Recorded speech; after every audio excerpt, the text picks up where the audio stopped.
So today we're going to be talking about the neuro manifestations of ependymoma, and despite its name, it actually might arise from radial glia rather than the ependymal lining, but the location is the same.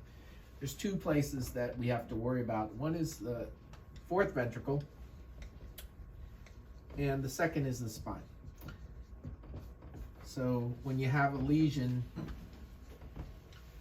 in the fourth ventricle, then it can cause obstructive hydrocephalus. And so when you have hydrocephalus, that can come to neuro as papilledema on the afferent side with visual loss and visual field defects, or it can come on the efferent side with the dorsal midbrain syndrome, or from a non-localizing diplopia related to increased intracranial pressure, and that's usually 6 nerve palsy, unilateral or bilateral.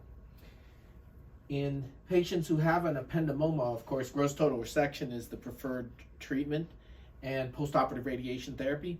It's a common tumor in children, and you have to follow them lifelong because it tends to recur. The spine lesions, you would think, aren't going to come to neuro. However, the way the spine lesions come to us are also increased intracranial pressure and papilledema, but from a very strange mechanism.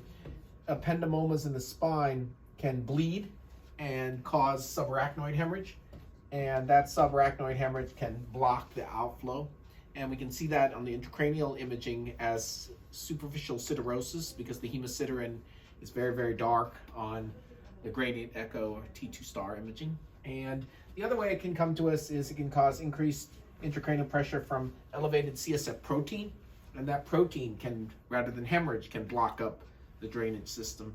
So when we have patients who are thin, male, or elderly and have what looks like pseudotumor cerebri, but their CSF protein is elevated, we're going to image the spine looking for schwannoma or ependymoma.